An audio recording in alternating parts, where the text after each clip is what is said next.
In fact, for middle and low income Americans, things have been going down. So what is the true rate of unemployment as we call it?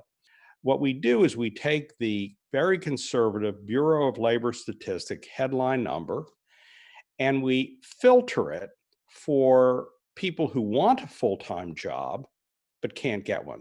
The second thing we filter for is if you're unable to earn above a poverty wage. Now, poverty wage is defined in the country by the federal government. It's done state by state. And I think the lowest state is like $21,800, something like that. We set a $20,000 line. In other words, if you're not able to earn $20,000, we count you as unemployed.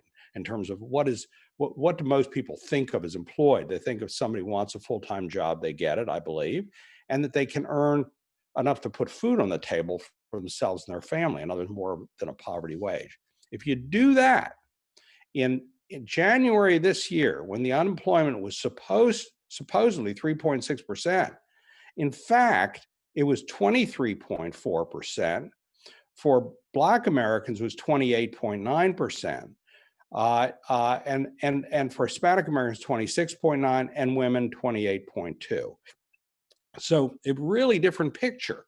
Very significant part of America in the best month we've had during the last 4 or 5 years, and by headline numbers, a good month period. Really, a quarter of America can't earn above a poverty wage.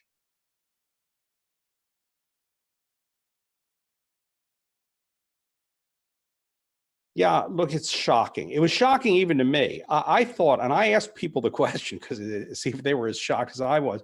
If you do these filters and you look at it in terms of earning a real wage, what do you think? And they said, they double it. They'd say 7.9. How about 15, 14%? And you say 26. They are astounded. I was astounded because it's so terrible.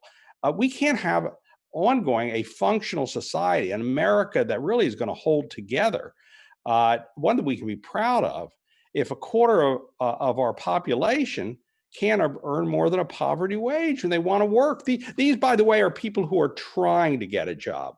The Bureau of Labor Statistics and we basically only count in these numbers people who have tried to get a job in the last 4 weeks. So this isn't people who've checked out, et cetera. So if you're trying to get a job and you want a full-time job, you tell me a quarter of America can't earn a living wage? It's terrible.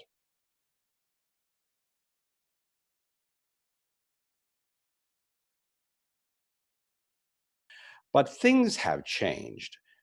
So, for example, the cost of healthcare, the cost of education, in many places, the cost of housing is dramatically more expensive than it was even back in 1995. So, what was calculated as a poverty wage then, we think produced a very different environment for middle and low income Americans. Or another way to say this is our guess is, and we're doing a lot of work on this now, is that things actually have gotten worse because the things that people need to have the possibility of an American dream for themselves and their family have gone up in price vastly more than any increase in wages.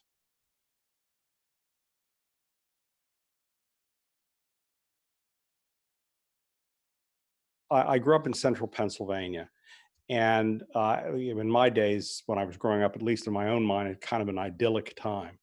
When I've been back more recently, I've seen a marked decline in the well-being of those central Pennsylvania communities. Similarly, when I travel around the United States, because I often advise community banks, little community banks around the country, I see that kind of decline in many American cities.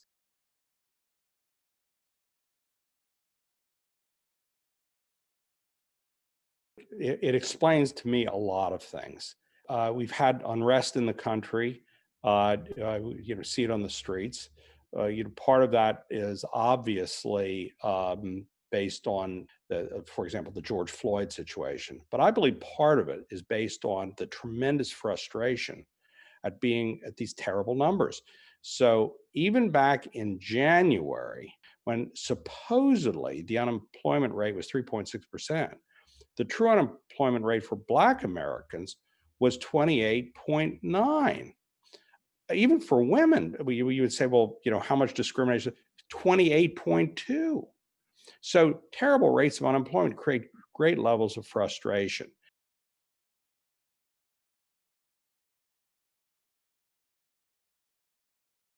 The more I've looked into this, I feel pretty strongly that a big part of the answer is to think about the American economy as a business person would think about a business. When you're starting a business, when you want to grow a business, when you want to have and to grow a business, by the way, well, you have to have employees, all your employees excited about doing their job and moving the business along. What do? You invest in the business. So, what we ought to be doing, in my view, is investing massively in the American economy and making sure that that investment is such that it's shared equitably in terms of its outcome for all Americans, particularly middle and low income Americans. Uh, my thought is what you would do in that investment is number one, massive infrastructure spend to get people back to work that pays good wages, construction, et cetera. Second thing is that where I'd be investing a lot of money is in education and career opportunities post high school. It doesn't have to be college. It can be, real trade opportunities for folks. God knows we need them. One other thing, and that is that this is an urgent problem. This isn't like, a problem that we can basically say, oh, that's kind of interesting. Let's see what happens next month, next year. This problem's been going on for a time, getting worse. If we don't do that, we are going to inherit not only a population that can't compete globally and an economy that will be headed down as a general rule for everybody, but also we're going to head into an era of civil unrest. People are not going to basically sit still. A quarter of the population in our best month, uh, 30%, a third of the Black community, for not being able to, whatever they do, earn above a poverty wage.